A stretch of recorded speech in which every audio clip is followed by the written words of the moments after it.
जी अरविंद केजरीवाल की रिहाई और अब वो पॉलिटिकल कैंपेन सुबह से शुरू करने जा रहे हैं, आपकी पार्टी कैसे हैंडल करेगी? देखिए, दिल्ली को शराब में डुबो करके घोटाला करने के बाद उनको कुछ समय के लिए जो है मुचलके पे वो रिहा हुए हैं, तो कोई उन्होंने बहुत नाम वाला काम नहीं कर दिया कि वो बहुत आज़ादी की लड़ाई लड़के आए हैं। घोटाला करके हजारों करोड़ रुपए की सरकार को चोट दी और सैकड़ों करोड़ रुपए डकार गए हैं, ये उनके ऊपर आरोप है।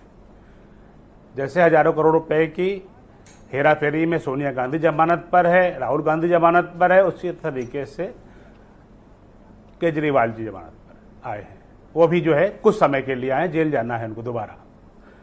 तो कोई वो चमत्कार करने नहीं आए हैं, पूरी तरह से वो राजनीति में एक्सपोज हुए हैं। जिस तरीके से उन्होंने अन्ना आंदोलन को हाईजैक करके और तमाम एक नई विचारधारा लेकर के आएंगे, एक नए तरह की राजनीति शुरू करेंगे, झूठ बोल करके जनता को बेवकूफ़ बना करके जितना भी उन्होंने मक्खन और मलाई खाना था वो खा चुके हैं। अब वो बुरी तरह से एक्सपोज है। कोई भी परिवर्तन उनके आने से नहीं होने वाला है।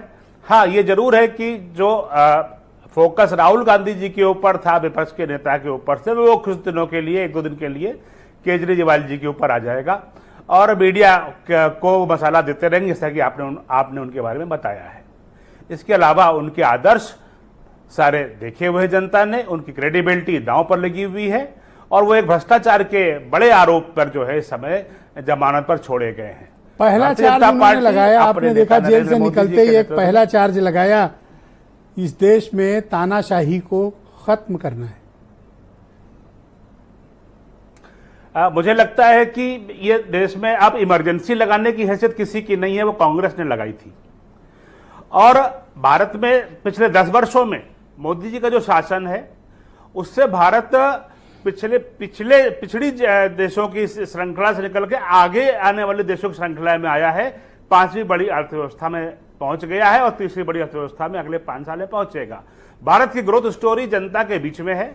भारत के बीच में के सामने एक ईमानदार राजनेता है नरेंद्र मोदी, जिसने बिना छुट्टी लिए गरीबों के कल्याण के लिए, देश की अर्थव्यवस्था को सुदृढ़ करने के लिए, हमारे बच्चों का भविष्य सुदृढ़ करने के लिए, सुरक्षित करने के लिए देश को आगे लेकर के जा रहा है। ये विपक्ष के इंडिया अलायंस के पास ऐसा कोई नेता नहीं है जिस पर जनता का भरोसा हो। सब टुकड़ों में एक केक का छोटा पीस खाने के लिए लड़ रहे हैं, लेकिन जनता उनको केक भी नहीं खाने देगी। मुझे लगता है कि केजरीवाल जी का दिल्ली में खाता भी नहीं खोलेगा और पंजाब में जहां उनका राज्य है वहां भी उनको काफी मुंह की खानी पड़ेगी। बहुत शुक्रिया आपका।